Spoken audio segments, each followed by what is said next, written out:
اور تقریباً تمام کتب احادیث میں موجود ہے۔ حضور علیہ الصلوۃ والسلام نے نا صحابہ سے فرمایا سارے مسجد میں جمع ہو جاؤ میرے ممبر کے پاس۔ لوگ جمع ہو گئے۔ اللہ کے حبیب علیہ السلام نے ایک قدم ممبر کی سیڑھی پہ رکھا، فرمایا آمین۔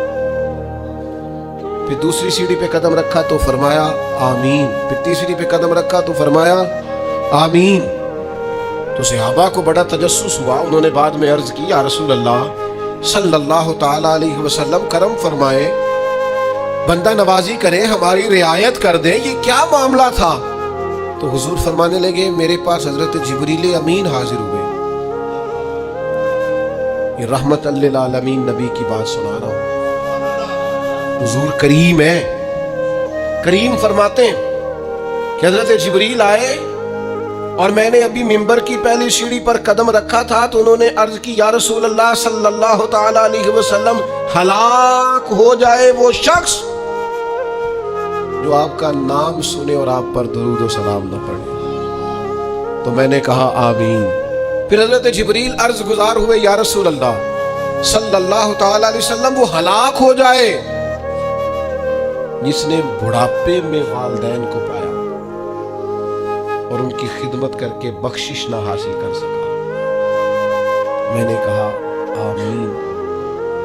کریم فرمانے لگے پھر حضرت جبریل نے عرض کی یا رسول اللہ ہلاک ہو جائے وہ شخص جس کو زندگی میں رمضان ملا، جس کو اس ماہ نور و سرور شہر رمضان الذی انزل فیہ القرآن، رمضان کا وہ مہینہ جس میں ہم نے قرآن نازل کیا، جس کو ماہ مبارک، ماہ نور و سرور، ماہ طیب، ماہ مبارک رمضان ملا، پھر وہ اپنی بخشش نہ کرا سکا، وہ ہلاک ہو جائے۔ تو حضور فرماتے میں نے بھی کہا آمین۔ اللہ تعالیٰ ہم سب کو محفوظ فرمائے۔ میں عرض کر چکا ہوں کہ جب ثواب بھی بڑھا دیا گیا اور جب طاقت بھی بڑھا دی گئی عبادت کی اور جب برکتیں بھی زیادہ ہو گئیں، نعمتیں بھی زیادہ ہو گئیں، رکاوٹ ڈالنے والا، رخنا ڈالنے والا شیطان بھی قید کر دیا گیا، تو اب بھی کوئی شخص اگر توجہ ہی نہ کرے، رجوع ہی نہ کرے، تو پھر اس کے لیے یہ حکم آیا کہ وہ ہلاک ہو جائے، پھر وہ برباد ہو جائے۔ جب اتنی سعادتیں موجود ہیں، اتنے بندوبست کیے گئے ہیں، جنت کو سجایا گیا، رمضان شریف میں 2-4 کام ضرور کرنے۔ ایک تو روزہ رکھنا۔ کچھ ہمارے پنجابی بہانے بھی ہیں، پنجابی بہانے، میں جی مزدوری کرنی ہوتی ہے نا، میں روزہ تو نہیں نہ رکھوں۔ اللہ نے نہیں سی پتا کہ مزدوری کرنی ہے تو اللہ نے کیوں فرض کیا روزہ؟ ہلکے سے لوگ بیمار ہوتے ہیں، بالکل معمولی سے، کوئی ایسا عذر نہیں، روزہ چھوڑ دیتے ہیں۔ ذرا سی باتیں لے کر لوگ، آپ یقین کریں، اہمیت کو نہیں سمجھتے، اور بعض صرف سست ہیں، غافل ہیں، منہ پھیرے ہوئے۔ اگر یہ ایک حدیث سمجھ میں آ جائے نا، ترغیب و ترہیب میں اور دیگر کتب حدیث میں بھی موجود ہے، حضور نے فرمایا جس نے رمضان کا ایک روزہ چھوڑ دیا، زندگی بھر بھی روزے رکھے، وہ فضیلت نہیں پا سکتا جو رمضان کا روزہ سے فضیلت اسے مل رہی۔ اتنی بڑی بات ہے، آپ اس کو سمجھ لیں، اتنے سعادت افروز روزے ہیں رمضان کے۔ تو کوشش کریں، اپنے آپ کو مینج کریں، مینٹین کریں چیزوں کو، اپنی صحت کا خیال کریں۔ میں تو دوستوں سے کہا کرتا ہوں رمضان سے پہلے جو ایام ہے، پہلے سے بڑھ کر اپنی طبیعت کا خیال رکھیں تاکہ رمضان میں کوئی کسی قسم کی طبیعت میں بھی کمزوری پیدا نہ ہو اور صحیح صحت مندی کے ساتھ انسان رمضان شریف کے روزے گزار سکے۔ دوسری بات ہے رمضان میں خوب قرآن مجید پڑھنا۔ شہر رمضان الذی انزل فیہ القرآن، رمضان ہی کا تو وہ مہینہ جس میں قرآن نازل کیا گیا۔ نبی کریم صلی اللہ تعالی علیہ وسلم رمضان المبارک میں حضرت جبریل امین علیہ السلام کے ساتھ قرآن مجید کا دور فرمایا کرتے۔ حضور حضرت جبریل کو پارا سناتے اور جناب جبریل نبی کریم علیہ السلام کو سناتے۔ یہ دور ہوتا ہے قرآن مجید کا۔ اللہ نے کتنی زیادہ توفیق دی ہے، ہر مسجد میں تراویح میں قرآن پڑھا جاتا ہے۔ تھوڑی ہمت کریں، تھوڑی کوشش کریں۔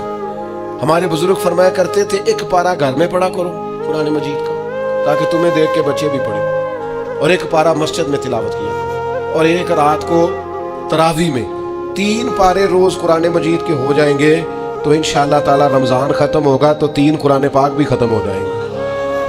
یہ ارادہ کریں، یہ پروگرام بنا، خوب قرآن مجید سے دلچسپی پیدا کریں۔ تیسرا کام رمضان میں جو کرنے والا ہے وہ ہے کثرت سے استغفار۔ کچھ غلطیاں نا ہم کرنا نہیں چاہتے ہم سے ہو جاتی ہیں،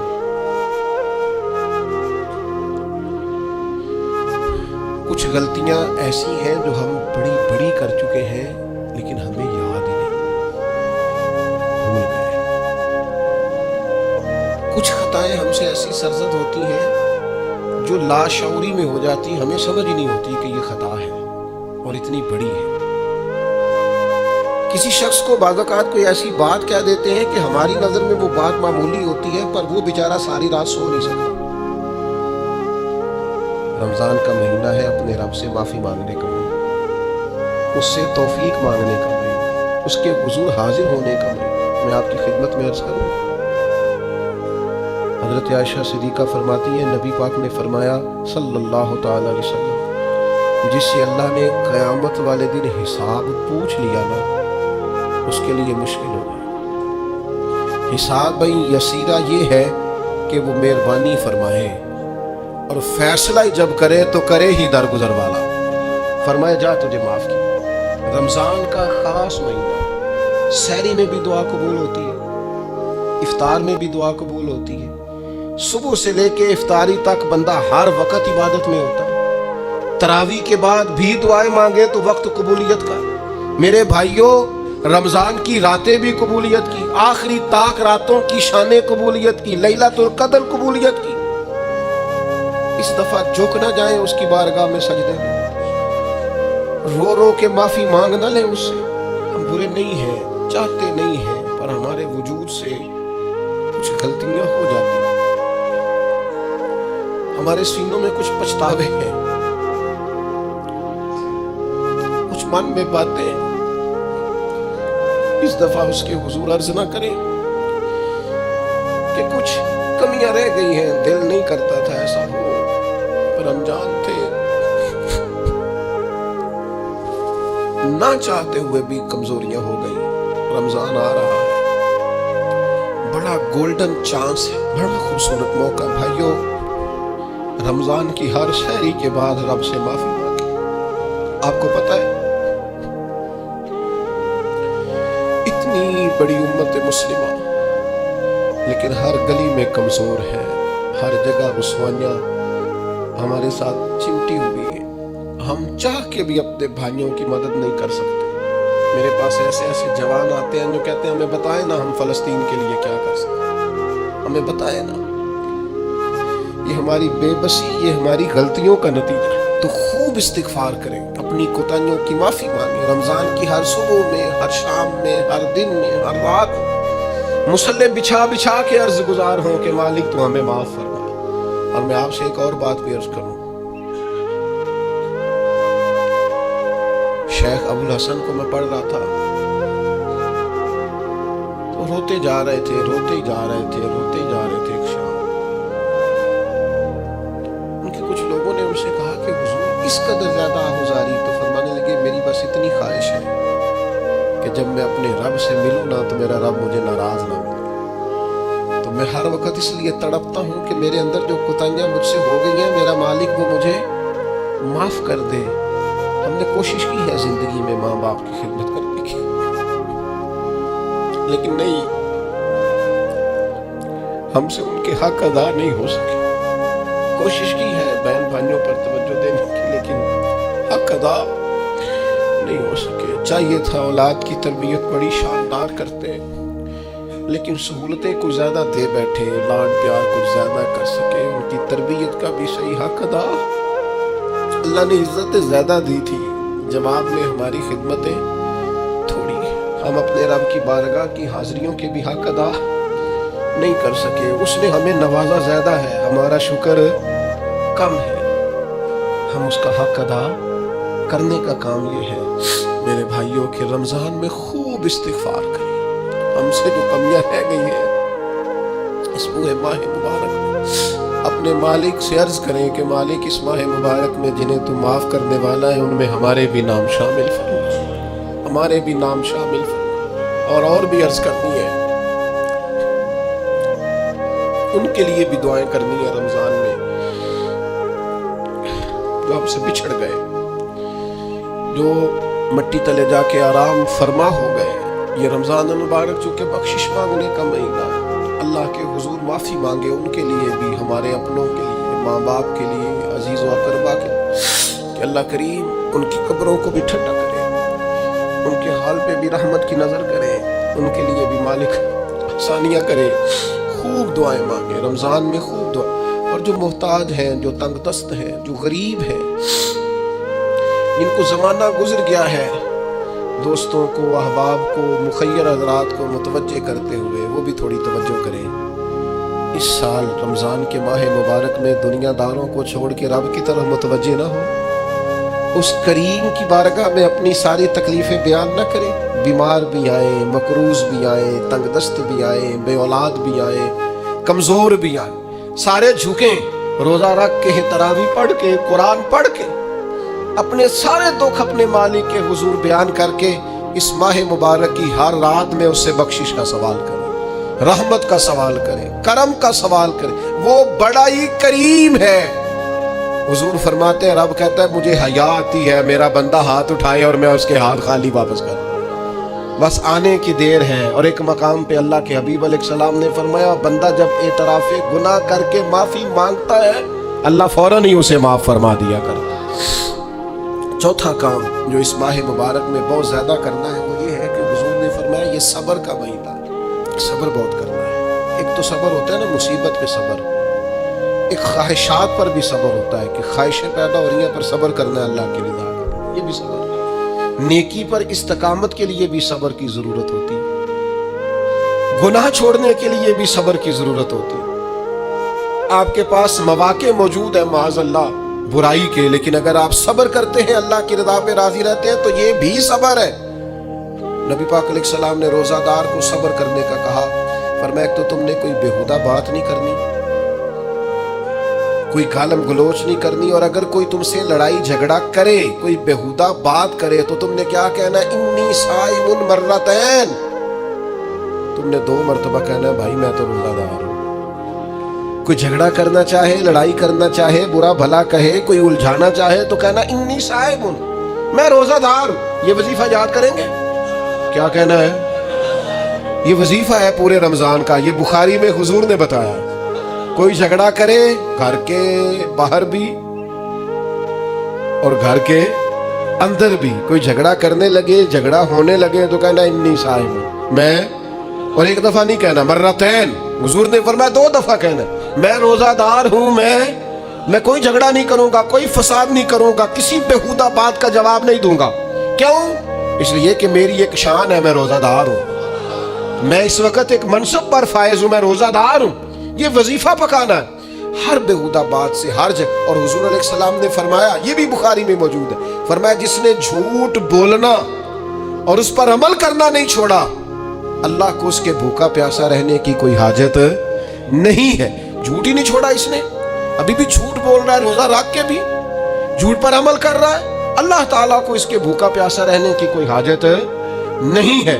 تو روزہ رکھنا ہے، پھر اس کی تھوڑی سی حفاظت بھی کرنی۔ پھر آگے چلیے، 5ویں گزارش، نبی پاک نے فرمایا رمضان غم خاری کا مہینہ۔ آپ کو پتہ ہے جو بندہ روزہ نہ رکھ سکے کسی خاص مجبوری کی وجہ سے، بیماری کی وجہ سے، کسی عذر کی وجہ سے، تو قرآن مجید نے کیا کہا، وہ ایک مسکین کو کھانا کھلائے۔ روزے کا فدیہ یہ ہے کہ پھر وہ کیا کرے، روزہ نہیں رکھ سکتا تو مسکین کی خدمت کرے۔ شرعی حکم یہ ہے کہ کسی نے اگر روزہ توڑ دیا رمضان کا تو 60 روزے رکھے کفارے میں، 60 نہیں رکھ سکتا تو پھر 60 مسکینوں کو کھانا کھلائے۔ تو بار بار روزے میں مسکین کا ذکر آ رہا ہے۔